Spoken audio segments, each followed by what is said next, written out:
जिन्हां कश्मीर की मदद ना की थी, सब कुछ होंदियां पल्ले इत्थे उत्थे दोई जहानी कख नहीं उन्हां दे पल्ले। जिन्हां यार खरीद ना कीता, मुल भी होंदियां पल्ले। ते रसूलुल्लाह दी इज्जत आबरू वास्ते 70 जख्म लगे हजरत तलहा बिन उबैदुल्लाह नू। ए बाजू शल हो गया, सिर फट गया, फिर हुजूर टीले उत्ते चढ़न लगे।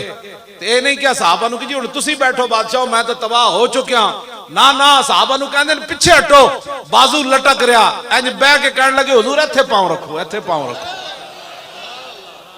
मैं ये इस्लाम पढ़िया। हाँ जी, 70 जख्म बंदे ने, इत्थे कुछ भी ना लग्या।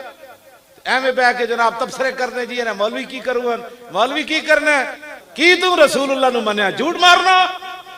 कोई तसव्वुर ही ना उभरा तेरी तस्वीर के बाद, कोई तसव्वुर ही ना उभरा तेरी तस्वीर के बाद, और ज़हन खाली ही रहा कासा साहिल की तरह।